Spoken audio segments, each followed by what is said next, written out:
لا حول ولا قوة إلا بالله العلي العظيم حسبنا الله ونعم الوكيل نعم المولى ونعم النصير بسم الله الرحمن الرحيم الحمد لله الذي هدانا لهذا وما كنا لنهتدي لولا أن هدانا الله والصلاة والسلام على أشرف الأنبياء مولانا أبي القاسم محمد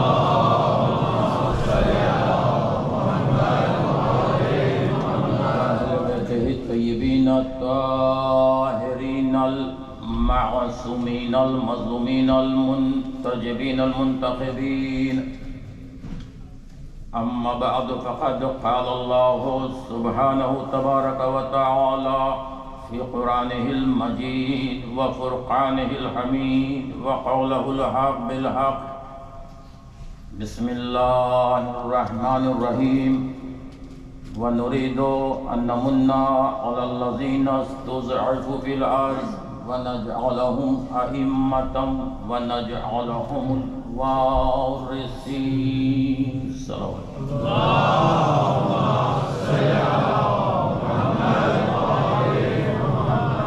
محمد آپ حضرات سے گزارش ہے کہ ایک مرتبہ سورہ الحمد اور 3 مرتبہ سورہ اخلاص کی تلاوت فرما کر مرحوم سید امانت علی شاہ جو آج پاکستان میں وفات پا گئے ہیں تدفین ہوئی ہے دعائیں مغفرت اور نماز بشر کی گزارش ہے بسم اللہ الرحمن الرحیم مالک یوم الدین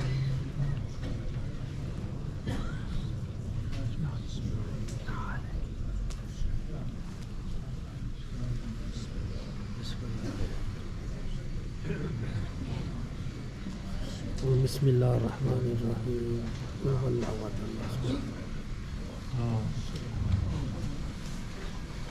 صلوات پڑھیں محمد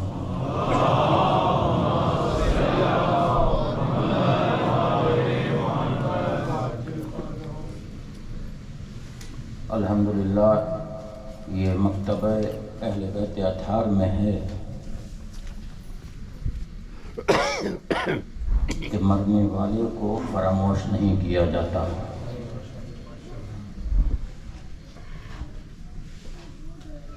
اس کی دلیل بھی یہی ہے کہ ہم اپنے مرنے والے کو مردہ نہیں سمجھتے بلکہ زندہ سمجھتے ہیں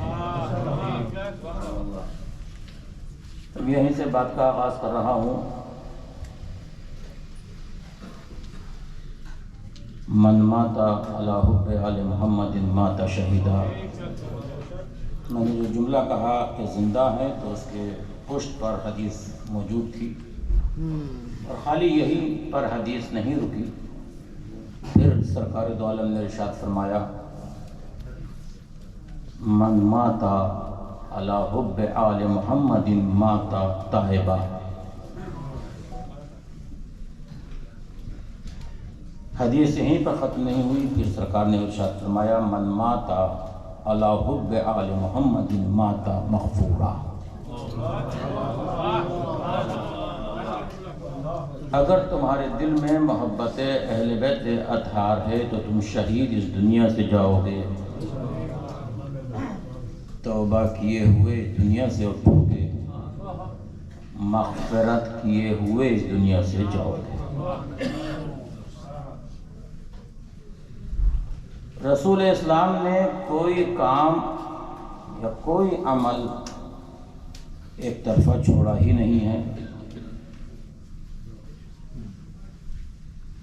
سرکار نے جہاں شہادت کی موت بتائی مغفرت کی موت بتائی توبہ کیے ہوئے کی موت بتائی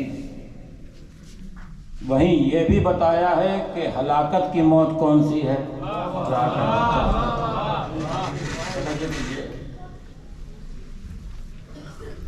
سرکار نے فرمایا کہ حب اہل بیت اطہار ہے تو شہید جاؤ گے.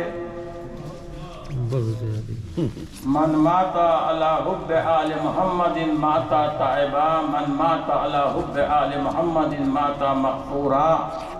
سرکار ٹھیک ہے، یہ تو شہادت کی موت ہے۔ کفر اور ہلاکت کی موت کون سی ہے؟ تو رسول نے آواز دی، من مات علی بغض آل محمد مات کافرا۔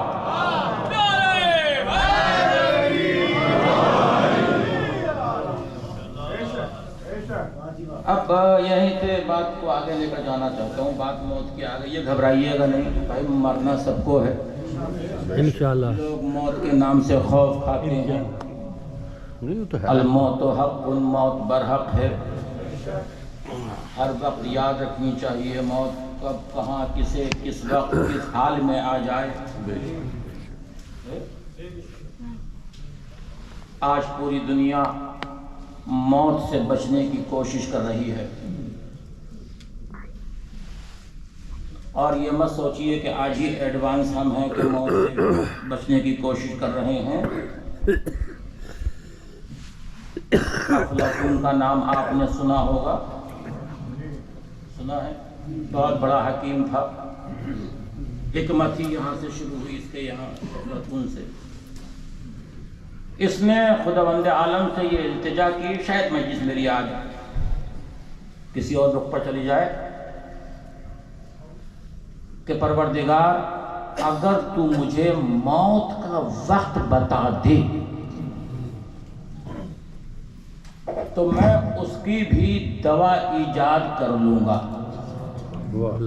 موت کا وقت جو لمحہ ہوتا ہے بہت مختصر سا لمحہ ہوتا ہے موت کا، بہت کم ٹائم ہوتا ہے موت کا، اور ادھر ختم انسان۔ مجھے وہ اگر میرا ٹائم بتا دے کہ اس ٹائم پر مجھے موت آئے گی تو میں اس کا بھی علاج تلاش کر لوں۔ کہتے ہیں کہ اللہ نے اس کی دعا کو قبول کیا اور اس پہ موت کا وقت بتا دیا کہ تیری موت فلاں وقت فلاں ٹائم فلاں وقت پر آئے گی، اس دنیا سے چلا جائے۔ اس نے اپنے جیسے ہو بہو 20 مجسمے بنوائے، 20 مجسمے اپنے جیسے بالکل ٹو کاپی۔ اور جب اس کی موت کا وقت جو اسے بتایا گیا تھا، لمحہ موت کا آیا، تو اس نے بیچ میں درمیان میں بیٹھ گیا ان مجسموں کے، اور یہ سوچ کر کہ جب وہ لمحہ موت کا آئے گا تو ملک الموت پہچان نہ سکیں گے، اور وہ وقت جو ہے وہ گزر جائے گا اور میں موت سے بچ جاؤں گا۔ جب اس کا موت کا لمحہ آیا اور وہ درمیان میں ان مجسمے کے بالکل بیٹھ گیا، ہو بہو بالکل اس کی طرح، وہ مجسمے درمیان میں خود ہے، مجسمے جیسے اس کی موت کا وقت آیا، ٹائم آیا، ملک الموت ظاہر ہوئے، انہوں نے دیکھا، کہا افلاطون تو نے مجسمے بہت اچھے بنوائے ہیں،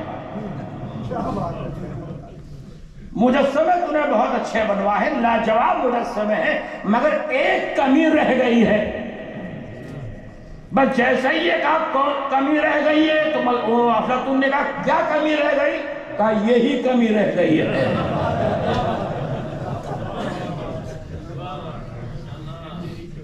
اب میں نے کیوں سنایا یہ واقعہ؟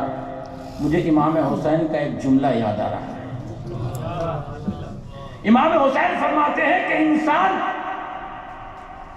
موت سے بچنے کی کوشش کرتا ہے، جہنم سے بچنے کی کوشش نہیں کرتا۔ سوچئے گا امام کا جملہ کہ انسان موت سے بچنے کی کوشش کرتا ہے، جہنم سے بچنے کی کوشش نہیں کرتا، حالانکہ جہنم سے بچا جا سکتا ہے، موت سے نہیں۔ موت سے انسان نہیں بچ سکتا۔ آج موت بڑی طاقتور چیز کا نام ہے۔ موت بہت دھوپ سے سائے میں بھی نہیں آنے دیتا۔ مضبوط قلعے میں بھی پہنچ جاؤ گے، موت وہاں بھی پہنچ جائے گی۔ آمادہ رہنا چاہیے، تیار رہنا چاہیے، کب کہاں موت آ جائے۔ موت بہت بڑی طاقتور چیز کا نام ہے، توجہ کیجیے گا۔ موت شخص کو آتی ہے، شخصیت کو نہیں آتی۔ موت جسم کو آتی ہے، کردار کو نہیں آتی۔ موت انسان کو مارتی ہے، انسانیت کو نہیں مار سکتی۔ اور اس کی دلیل یہ ہے، اور شخصیت، کردار، انسانیت دولت کی وجہ سے زندہ نہیں رہتی۔ اگر دولت کی وجہ سے زندہ رہتے تو بڑے بڑے بادشاہ جن کے تخت خزانوں کے اوپر رکھے ہوئے تھے، آج ان کی قبروں کے نشان بھی مٹ گئے۔ خدا کا شکر ادا کیجئے کہ اس نے مجلس حسین میں بلا کر فرش عزا پر بٹھا کر ہم محمد و آل محمد سے محبت کی گواہی اس لیے دیتے ہیں کہ وہ ہمیں مرنے کے بعد بھی مرنے نہیں دیتے۔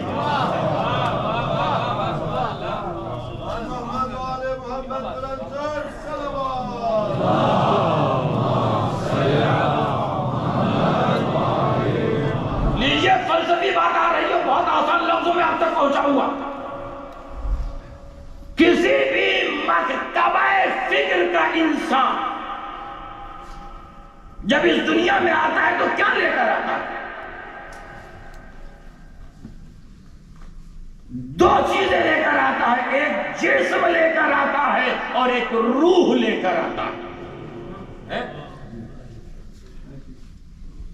روح پر بہت ریسرچ ہو رہی ہے، بہت تحقیق ہو رہی ہے، چاہتے ہیں کہ روح کا اوپر ریسرچ کر کے پتہ لگائیں کہ روح کیا چیز ہے۔ جسم اور روح کے اتصال کا نام زندگی ہے۔ میں نے کہا کہ منطقی بات ہے، آسان لفظوں میں تاکہ بچوں تک پہنچ جائے۔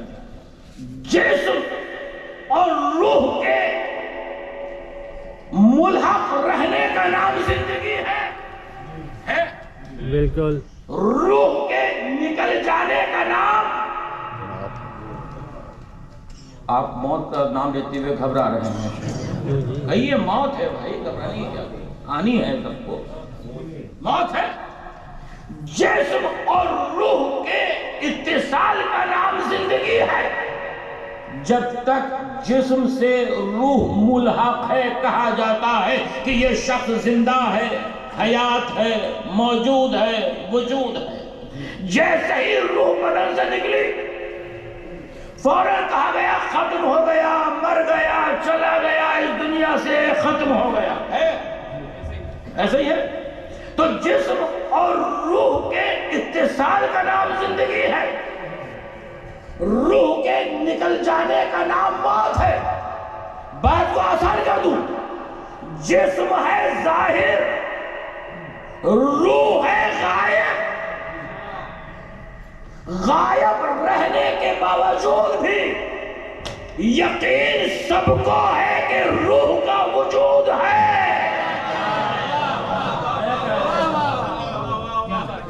بھائی جسم اور روح کے اتصال کا نام، جب تک روح ہے، کسی نے روح کو دیکھا ہے کہ روح کیسی ہے؟ نہیں دیکھا نا۔ تو تمام مکاتب فکر، تمام مذاہب، تمام آئین کے انسان اس بات کو اوپر یقین رکھتے ہیں کہ روح کا وجود ہے۔ جب روح کا وجود ہے، جسم ظاہر ہے، نظر آ رہا ہے، دکھائی دے رہا ہے، روح غائب ہے، نظر نہیں آ رہی، دکھائی نہیں دے رہی، مگر نہ دیکھنے کے باوجود بھی یقین ہے کہ روح کا وجود ہے۔ اب میں سوال کرنا چاہتا ہوں تمام دنیا کے مذاہب سے کہ مجھے یہ بتا دو کہ اس ظاہر کی زندگی غائب کی وجہ سے ہے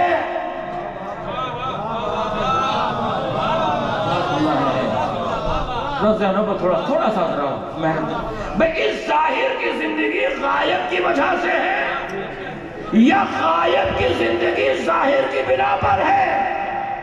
تو دنیا کا ہر صاحب فہم شخص یہی کہے گا کہ یہ ظاہر جو زندہ ہے غائب کی وجہ سے زندہ ہے۔ جب ہمارا چھوٹا سا جسم بغیر غائب کے زندہ نہیں رہ سکتا تو اتنی بڑی کائنات،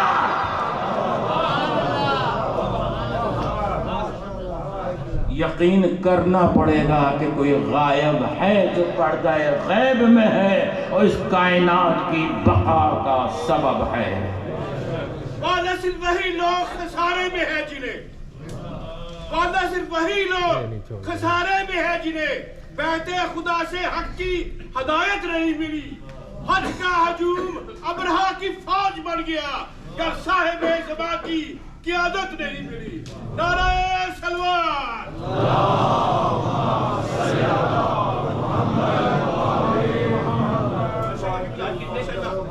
پھر آئی اچھا کبھی آپ نے سوچا غور کیا ہے کہ آج جو مذاہب دنیا میں ہیں، جو مکاتب فکر دنیا میں ہیں،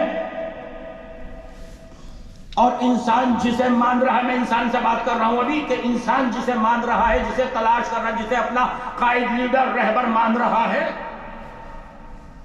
امام پیشوا تسلیم کر رہا ہے، کیا اس نے یہ وعدہ کیا ہے کہ میں تمہاری مدد کے لیے آؤں گا؟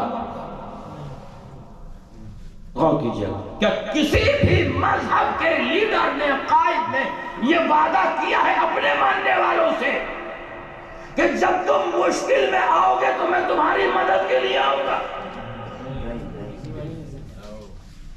اچھا، مشکلیں دنیاوی مشکلیں نہیں ہیں، یہ دنیاوی مشکلیں نہیں ہیں جو ہمارے لیے بزنس ٹھپ ہو گیا، فلاں کام میں پریشانی نہیں، اصل مشکل ہوتی ہے مرنے کے وقت کی مشکل۔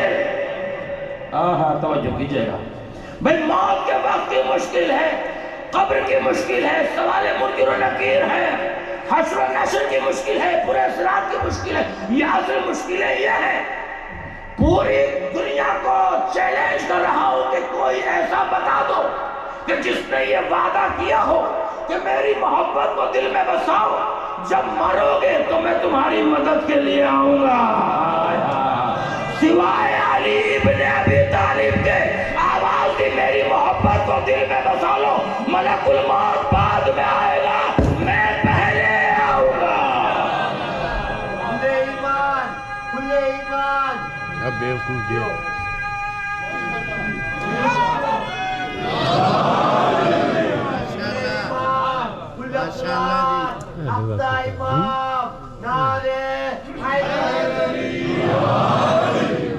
اب میں موت کا ذکر اب کم کر دیتا ہوں،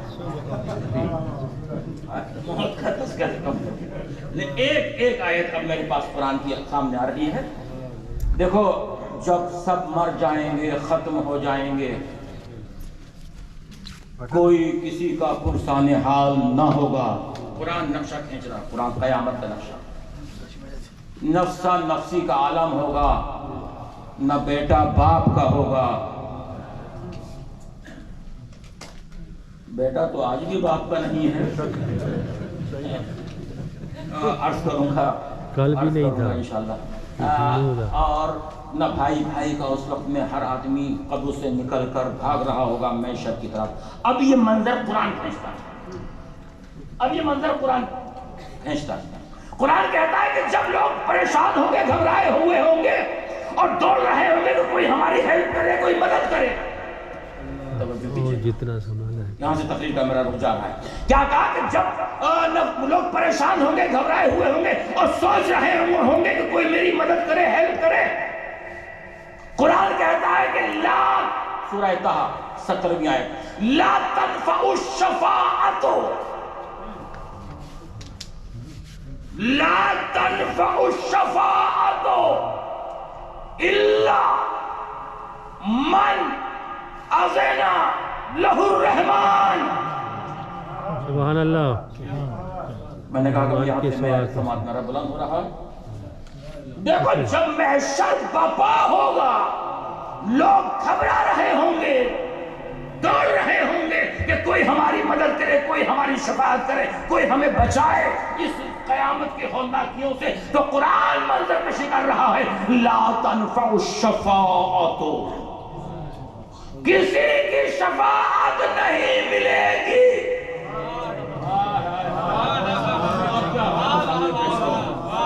کوئی شافع نہیں ہوگا۔ لا تنفع الشفاعت، آج کی زبان میں ترجمہ کر دوں، کسی کی ہیلپ نہیں ملے گی، کوئی ہیلپ نہیں کرے گا، کوئی مدد کو نہیں آئے گا۔ قرآن کا اعلان ہے آپ کی مدد کو کوئی نہیں آئے گا الا۔ چلنا چاہیے آپ کو میرے ساتھ چلنا چاہیے۔ اللہ، یہ وہی اللہ ہے جہاں لا الہ الا سب کی نفی ہو گئی۔ اور پڑھوں آیت، بسم اللہ۔ قل لا اسألکم علیہ اجرا،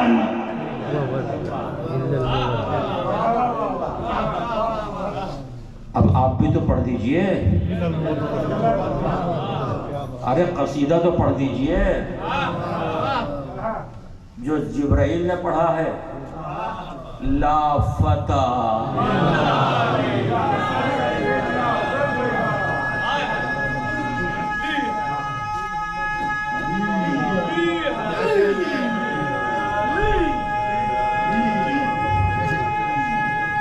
جزاک اللہ، جزاک اللہ، جزاک اللہ۔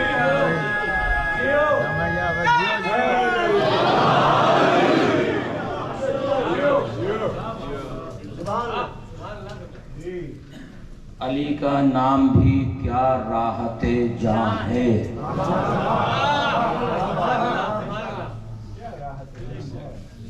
عصائے پیر ہے،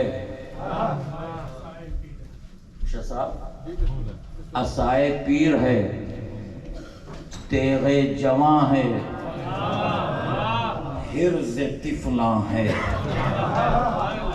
آیت کو روکے ہوئے ہوں تاکہ آپ بیدار ہو جائیں، پھر آیت پڑھوں گا آپ کے سامنے۔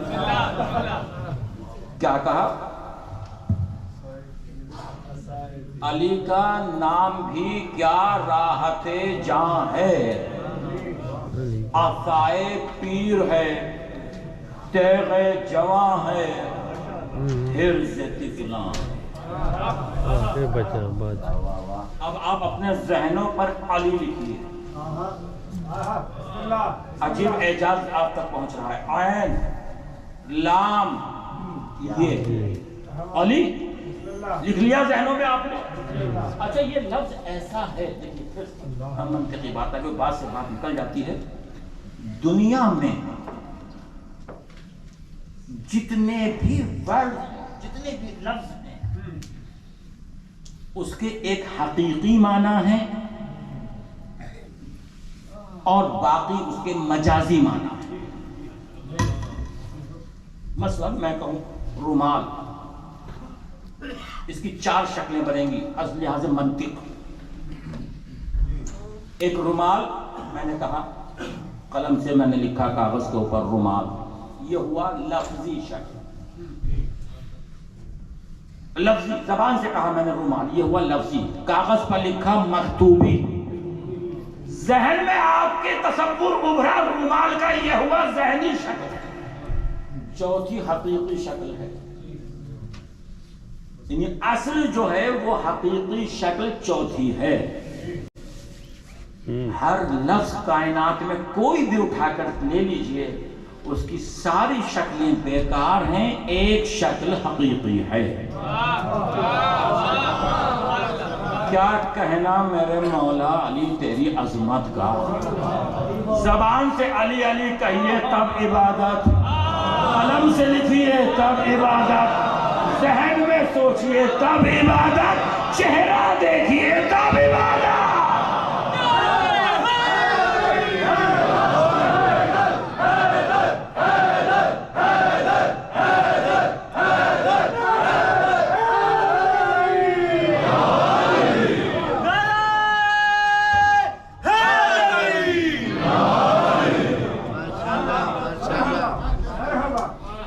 علی کا نام بھی کیا راحت جاں ہے، عصائے پیر ہے۔ عصا سمجھتے ہیں؟ مشکل یہ ینگ بچے جو ہیں جس سے سہارا کیا جاتا، جب انسان ضعیف ہو جاتا ہے تو وہ سہارا اس سے لے کر چلتا ہے، اسے کہتے ہیں عصا۔ تو ضعیفوں کے لیے عصا ہے، اور جوان ینگ لوگوں کے لیے نام علی تیغ کا کام کرتی ہے، بچوں کے لیے تعویذ کا کام کرتا ہے نام علی۔ اب آپ اس مصرے کا لطف علم العادات سے لیجیے۔ اے لام یہ این کے کتنے عدد ہیں؟ علی کا نام بھی کیا راحت جاں ہے، عصائے پیر ہے، تیغ جواں ہے، حفظ طفلہ ہے۔ این کے عدد ہے 70، عصائے پیر ہے، بڑھاپا 70 برس میں آتا ہے۔ عصائے پیر ہے، تیغ جواں ہے۔ لام کے کتنے ہیں؟ لام کے 30۔ عصائے پیر ہے، جوانی 30 برس کی ہوتی ہے۔ 70 اور 30 کتنے ہو گئے؟ یہ کہ عدد 10 ہے، بچپنا 10 برس کا ہوتا ہے۔ عصائے پیر ہے، تیغ جواں ہے، حرز طفلہ ہے۔ بس یہی نام کام آئے گا۔ میں نے تقریر کو کہاں سے کہاں موڑ دیا؟ قرآن نے کیا اعلان کیا؟ لا تنفع الشفاعۃ۔ تم پریشان ہو رہے ہوگے، ہو جاؤ، گھبراؤ گے، بھاگو گے، سوچو گے کوئی ہیلپ کرے، مدد کرے، کسی کی مدد نہیں آئے گی۔ لا تنفع الشفاعۃ، کوئی فائدہ نہیں پہنچائے گا اس وقت میں، الا من اذن لہ الرحمن، مگر وہ من جسے اللہ نے اجازت شفاعت دی ہے۔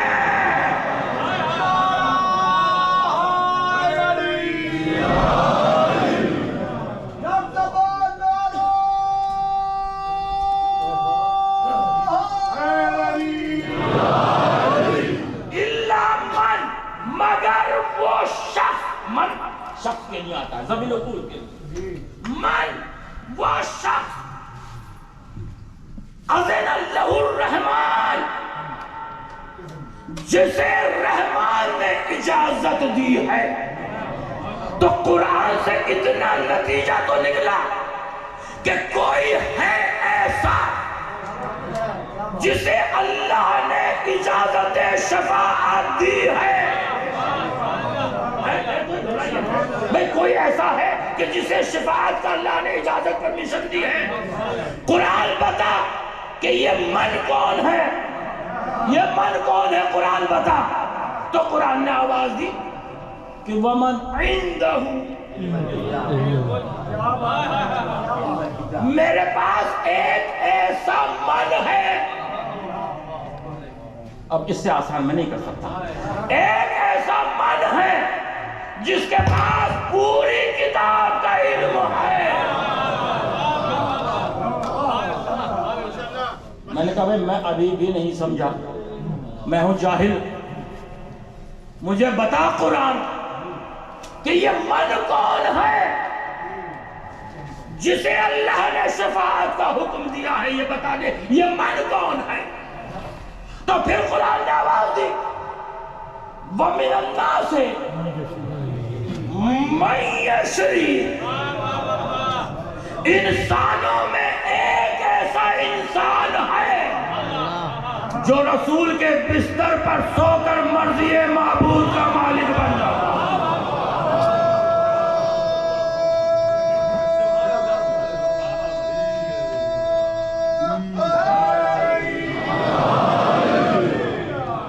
میں نے کہا بھائی میں اب بھی نہیں سمجھا، اب بتا مت، قرآن تو مجھے بتا مت کہ یہ من کون ہے، اب مجھے دکھا دے۔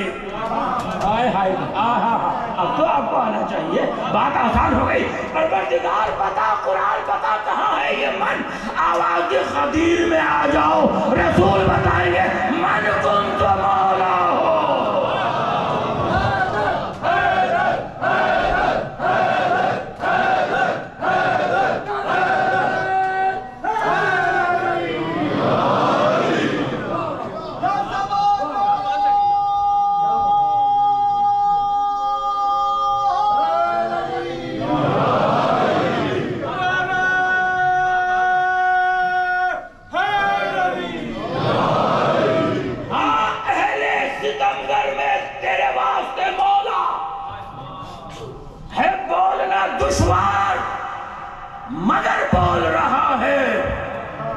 یہ نعرہ حیدر نہیں ہونٹوں پر تمہارے، یہ ماں کی طہارت کا اثر بول رہا ہے۔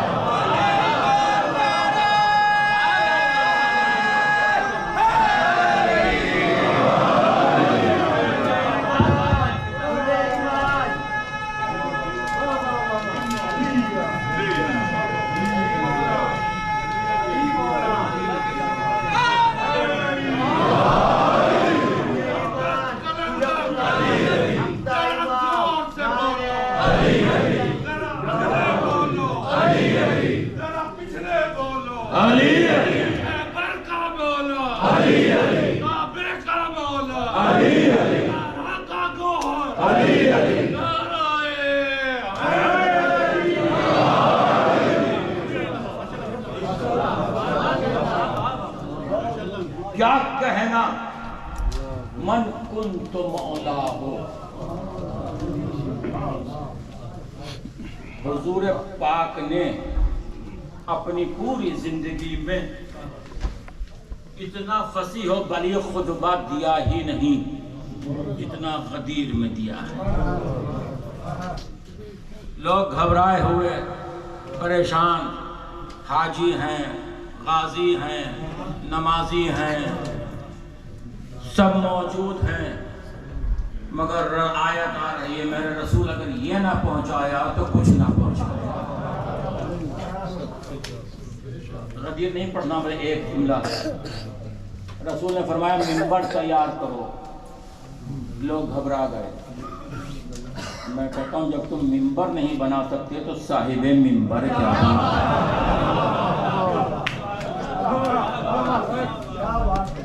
پورے 292 جملے رسول نے خطبے میں ارشاد فرمائے ہیں۔ قدیم میں جو خطبہ ارشاد فرمائے پورے 292 جملے، 110 جملے مقام توحید پر بولے ہیں، 110 جملے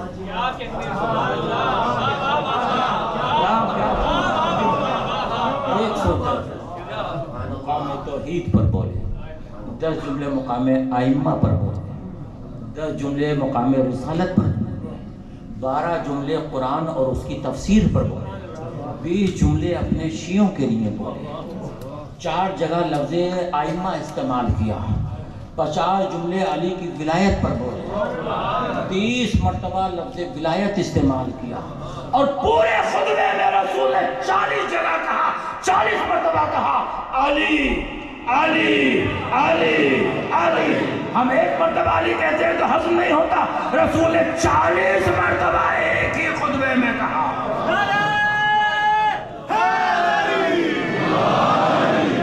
کیا کہہ دے کیا کہہ دے۔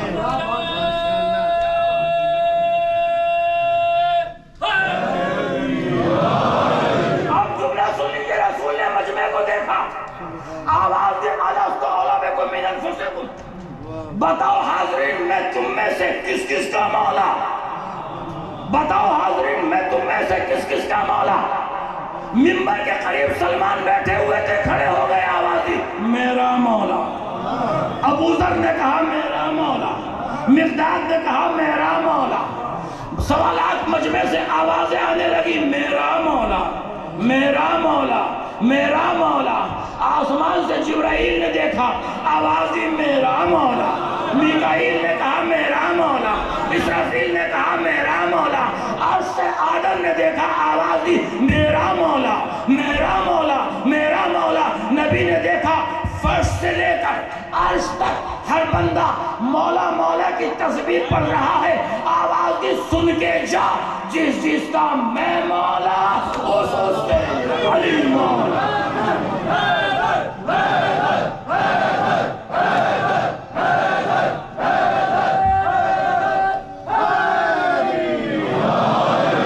جس کی رگوں میں نسل امیہ کا خون ہے، جس کی رگوں میں نسل امیہ کا خون ہے، اس کا نبی ہے کام، کہے یا علی مدد۔ اکبر ہوا تھا دین بھی حیدر کے نام پر، مومن کہے سلام، کہے یا علی مدد۔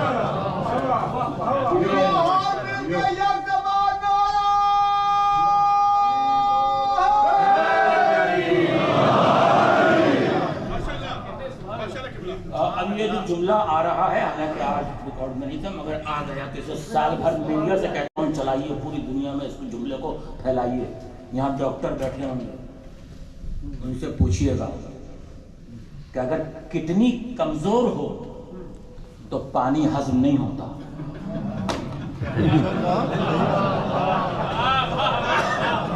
اگر کڈنی کمزور ہو تو پانی ہضم نہیں ہوتا. پینکریاس کمزور ہو تو شوگر ہضم نہیں ہوتی. دل کمزور ہو تو نمک ہضم نہیں ہوتا. نسل کمزور ہو تو علی ہضم نہیں ہوتا.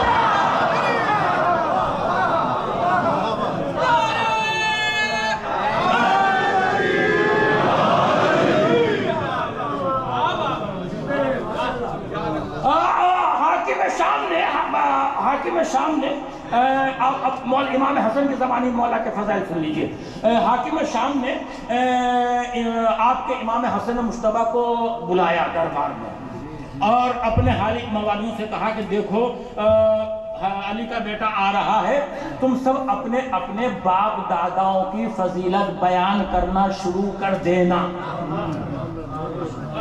امام حسن کی زبان سے تم اپنے اپنے میرا باپ یہ, میرا باپ یہ, میرا باپ فلاں, میرا باپ یہ. علی کا لال داخل دربار. سبحان اللہ, سبحان اللہ. بیٹھے ہوئے لوگوں کو دیکھا, آوازیں آنا شروع ہو گئی. آوازیں آنے بس وہیں رک گئے. وہاں چند جملے امام نے ارشاد فرمائے, آج تک وہ جملے پہنچا رہا ہوں. آواز دے لوگ کن تو بہذا المقام حولا فحولا معاکان اللہ من الفضل لم اوسیہا. اگر میں اسی مقام پر کھڑا ہو کر سال ہا سال تک اپنے باپ داداؤں کی فضیلت بیان کرنا شروع کروں, ایک دو سال نہیں, سال ہا سال تک اپنے باپ داداؤں کی فضیلت بیان کرنا شروع کروں تو زمانہ ختم ہو جائے گا, فضیلت ختم نہیں ہوگی. اور آواز دی, او حاکم شام, ان درباری فقیروں کو کیا سکھاتا ہے. آئے ہائے ہائے ہائے, جملہ لے لیجئے گا بھائی. تو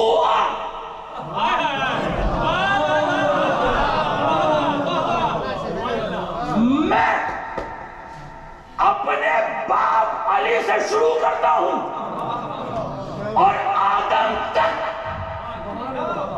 ہر ایک کی فضیلت بیان کرتا ہوں. علی اعلان اپنی ماں سیدہ سے شروع کرتا ہوں, حوا تک ہر ایک کا کردار بیان کرتا ہوں. تو میرے کان میں بتا. ہائے ہائے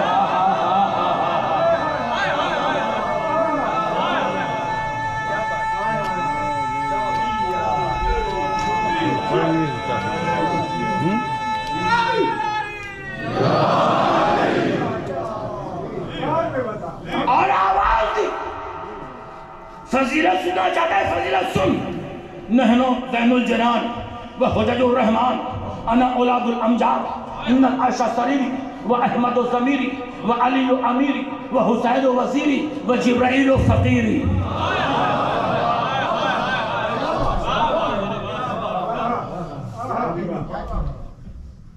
ہم جنت کی زینت ہیں, زمین پر اللہ کی حجت ہیں. میرے باپ دادا کی ہر فرد مجید ہے. رکوں گا نہیں, آگے جا رہا ہوں. ہمارے تخت کا نام عرش ہے. میرے ضمیر کو احمد کہتے ہیں, میرے امیر کو علی کہتے ہیں, میرے وزیر کو حسین کہتے ہیں, ہمارے در کے فقیر کو جبرائیل کہتے ہیں.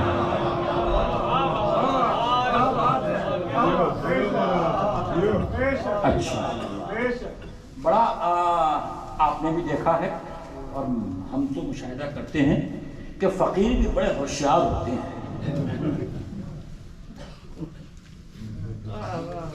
جب بھی بھیک مانگے گا یہی کہتا ہے علی کے نام پر دے دو، سیدہ کے نام پر دے دو۔ آپ یقین جانیے بحث اس سے نہیں ہے کہ فقیر کا مذہب کیا ہے، کسی بھی مذہب کا ہو، کیونکہ میں تو ایسی کنٹری میں رہتا ہوں جہاں مختلف مذاہب ہیں۔ یقین جانیے غیر مسلم بھی بھیک مانگتا ہے تو علی کے نام پر، حسن کے نام پر۔ میں نے ایک دن پوچھا کہ بھئی یہ بتا کہ کسی اور کے نام پر بھیک کیوں نہیں مانگتا؟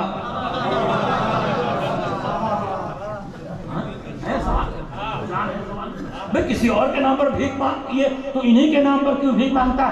تو کہنے لگا صاحب کمال کرتے ہیں، فقیر کو نام فقیر کے نام پر نہیں ملتی، امیر کے نام پر۔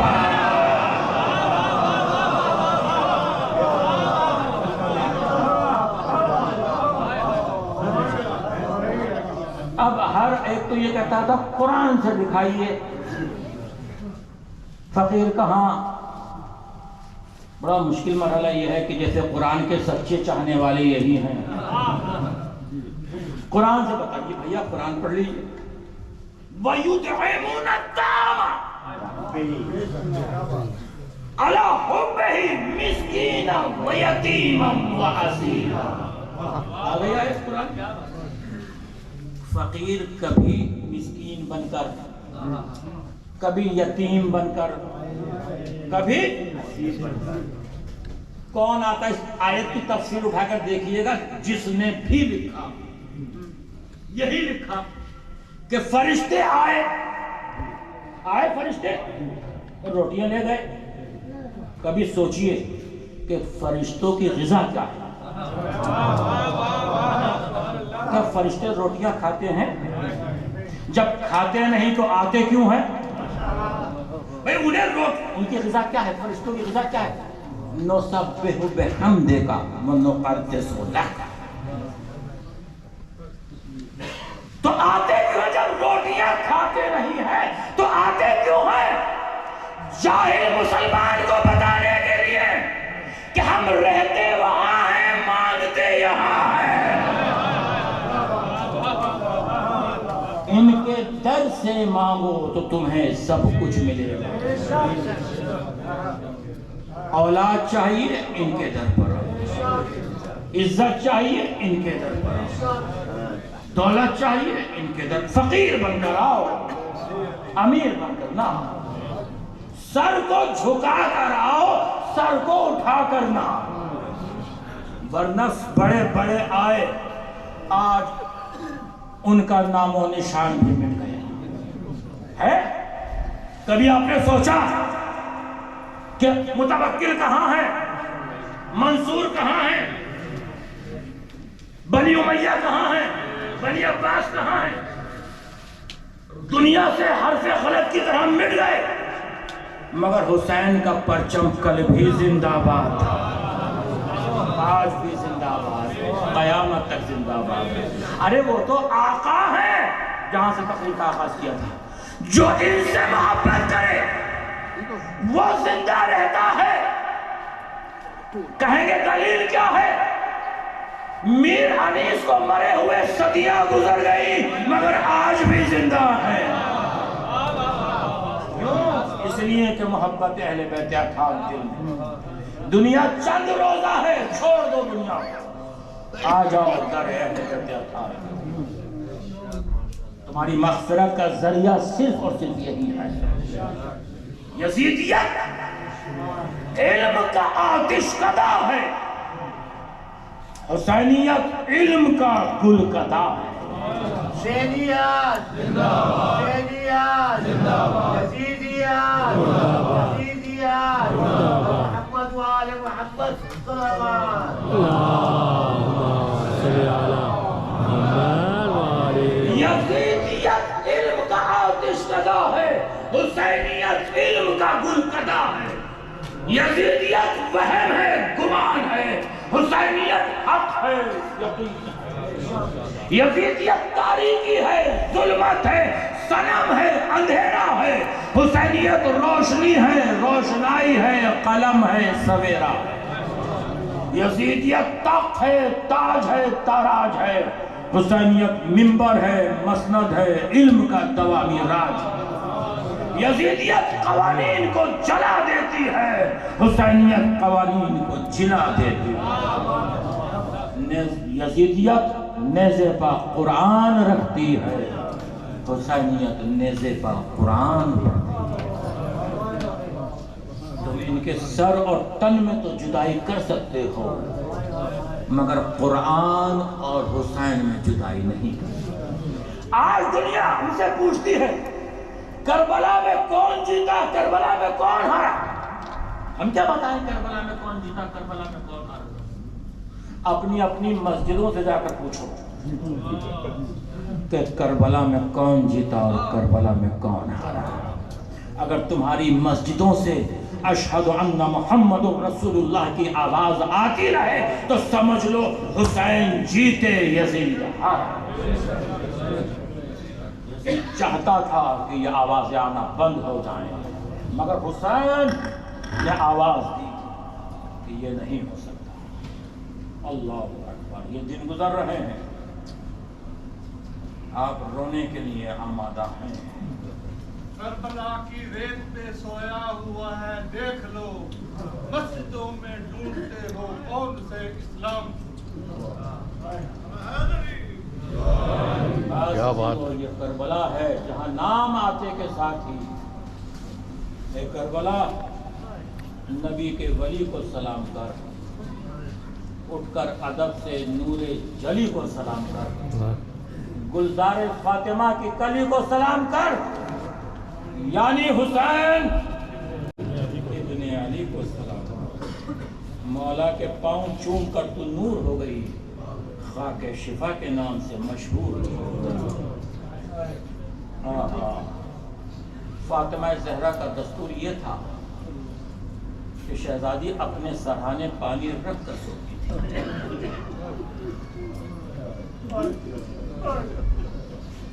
ایک دن جناب اسما نے پوچھ لیا، شہزادی کیا یہ سنت رسول ہے جو آپ اپنے سرہانے پانی رکھ کر سوتی ہیں؟ شہزادی نے فرمایا نہیں، یہ سنت رسول نہیں ہے، بلکہ میرے پاس میرا چھوٹا شہزادہ حسین سوتا ہے۔ جب رات کا آدھا حصہ گزرتا ہے اور حسین کہتا ہے اماں پانی، جتنی دیر مجھے پانی کے لانے میں لگتی ہے اتنی دیر میرا حسین پیاسا رہتا ہے، مجھے یہ گوارا نہیں ہے۔ ہائے ہائے سیدہ، ذرا کربلا کے میدان میں آ کر دیکھیے، یہی آپ کا لال 3 دن کا بھوکا پیاسا، آپ پرسہ دینے کے لیے جمع ہوئے ہیں تو پرسہ دیجیے، آپ کے کوئی تازیانے نہیں لگا رہا، آپ کے رونے پر کوئی پابندی نہیں ہے۔ ہاں مقاتل میں سینے پر ہاتھ رکھ کر سنیے، مقاتل میں 2 باتوں کا پتہ نہیں چلتا۔ میں نے مقاتل کا بڑا مطالعہ کیا ہے اور اپنے اساتذہ سے پوچھا، مقاتل میں 2 باتوں کا پتہ نہیں چلتا۔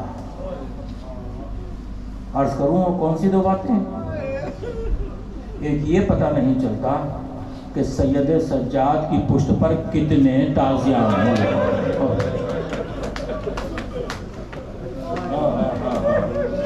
یہی حقی گریہ ہے۔ پورا مسائل میں نے پڑھ دیا، پورا مسائل میں نے پڑھ دیا۔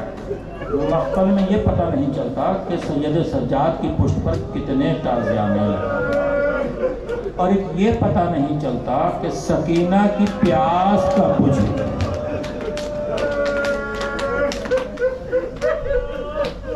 کوئی تاریخ نہیں کہتی کہ سکینہ کی پیاس کا بجھی۔ اللہ، ایک واقعے سے آپ اندازہ لگا سکتے ہیں کہ سکینہ اور سید سجاد کی پشت پر کتنے تازیانے لگے تھے، اندازہ لگا۔ جب یہ قافلہ کوفے کی گلیوں میں پہنچا ہے تو سکینہ کہہ رہی تھی، پھوپھی اماں پانی، ہائے پیاس، ہائے پیاس، ہائے پیاس۔ تو جو چھتوں پر عورتیں بیٹھی ہوئی تھی اس نے سوچا کہ کم سن بچی ہے، لاؤ اس کو اور پانی کا کوزہ لا کر دے دوں، اور پانی کا کوزہ لے کر آئی۔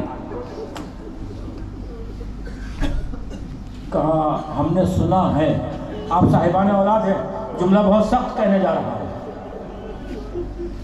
ہم نے سنا ہے کہ یتیموں کی دعا جلدی قبول ہوتی ہے۔ خدا نہ کرے آپ کے بچوں پر یہ وقت آ جائے۔ ہم نے سنا ہے کہ یتیموں کی دعا جلدی قبول ہوتی، میرے حق میں دعا کرتی۔ سکینہ نے کوزہ واپس کیا، پھوپھی اماں کو دیکھا، کہا بیٹی دعا کر دو۔ اب آپ تصور کیجئے اس بچی کا کہ جو تماچے کھا چکی ہے، گوشوارے جس کے چھین چکے ہیں، بابا کا لاشا جو دیکھ چکی ہے، اتنی مصیبتیں اٹھانے کے بعد کسی بچے سے یہ کہا جائے کہ تم یتیم ہو، ہمارے بچوں کے لیے دعا کر۔ سکینہ نے جلا ہوا دامن پھیلایا، آواز دی بتا تیری دعا کیا ہے؟ کہا میری دعا یہ ہے کہ مجھے جس طرح سے تم یتیم ہوئے ہو اس طرح سے میرے بچے یتیم نہ ہو۔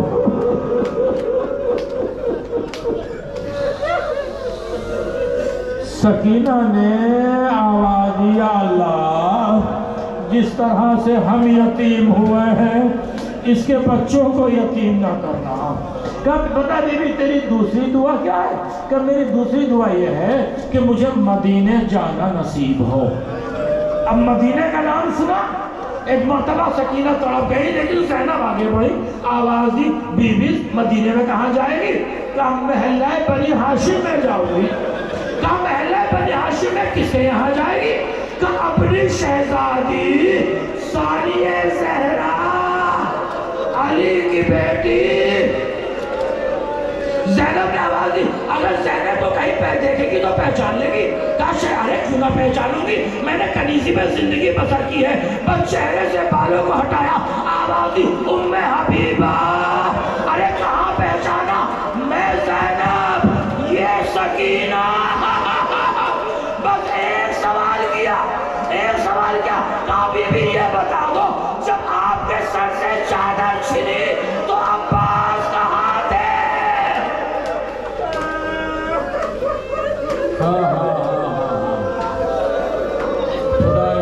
خدا ان آواز پر رحمت نازل فرمائے۔ آپ آگے متوجہ ہو گئے۔ دیکھیے کربلا میں پیاس کا عالم کیا تھا۔ کربلا میں پیاس کا عالم بتاؤں، جب شب عاشور ہر ٹہل رہا تھا، ہر ٹہل رہے تھے تو کیا دیکھا کہ فوج یزید کے سپاہی کچھ نہر فرات کی طرف جا رہے ہیں۔ تو جناب ہر نے پوچھا کہاں جا رہے ہو؟ کہا ہر تجھے پتا نہیں کتنی گرمی ہے، جانور پیاس سے مر جائیں گے، لہٰذا ہم مشکیزیں لے کر آ رہے ہیں اور اپنے جانوروں کے سموں میں ڈالیں گے تاکہ جانور پیاس سے گرمی سے مر نہ جائیں۔ عزیزو فوج یزید کے اشقیاء پانی بھر کر لاتے تھے، جانوروں کے سموں میں ڈالتے تھے، وہاں سے جو گرد و غبار اڑ کر خیام حسینی کی طرف آتی تھی، سکینہ کہتی تھی بابا جانوروں کا اتنا خیال۔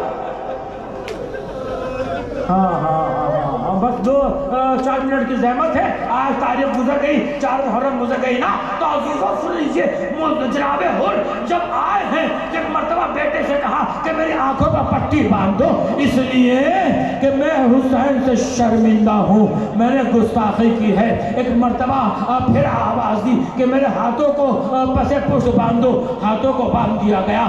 ہر کے بیٹے نے آواز دی اللہ اکبر۔ کہا بیٹا کیا بات ہے؟ کہا بابا عباس آ رہے ہیں، عباس آ رہے ہیں۔ پھر آواز بلند ہوئی اللہ اکبر، جب تکبیر اور بلند ہوئی پوچھا کون آ رہا ہے؟ کہا علی اکبر آ رہے ہیں۔ بس ہر نے اپنے آپ کو گھوڑے سے گرایا، حسین کے قدموں میں سر کو رکھا، آواز دی آقا کیا میری خطا معاف ہو سکتی ہے؟ میں نے آپ کی ماں سیدہ کا نام۔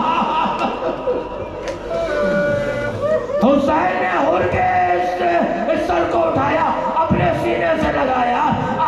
کی حور تو دنیا میں بھی آزاد ہے تو آخرت میں بھی آزاد ہے کہ نہیں آقا ایک گزارش ہے کہ میں خیمے کے باہر کھڑا ہو جاتا ہوں شہزادی زینب سے مجھے معافی دلا دیجئے کہ محشر میں اپنی ماں سے میری سفارش کرے گی خود خیام سے باہر کھڑا ہوا آواز آئی اے بنت علی آپ پر سلام فضا نے آواز دی اے حور ارے زینب نے تجھے معاف کیا اجرکم اللہ اجرکم اللہ ہاں ہاں عزیزو ایک مرتبہ حور نے آواز دی مولا میں نے آپ کا دل دکھایا ہے نا میرے بیٹے کو مرنے کی اجازت دے دیجئے میرے بیٹے کو مقتل کی اجازت دے دیجئے امام نے اجازت دی حور کا بیٹا مقتل میں آیا بس ختم کر دیا بیان کو ایک مرتبہ حور کے بیٹے نے آواز دی بابا ختم ہو گئی مجلس بابا میری مدد کو آئیے خدا جوان کا یہ منظر نہ دکھائے ہاں ہاں ایک مرتبہ حر دوڑا لیکن کیا دیکھا کہ حر سے پہلے آقا حسین حر کے بیٹے کے لاشے کے پر پہنچ گئے حر کے بیٹے کا سر لیا اپنی گود میں رکھا آواز دی حر ارے واپس چلا جا جوان کا لاشا تو بوڑھا ہے نہ دے پائے گا اے میرے مولا عصر عاشور ہوگی علی اکبر سینے پر پرچی کی علی کوئی نہ ہوگا جو کہے گا حسین ہٹو ایک ماں فریاد کر رہی ہوگی ہائے میرا لال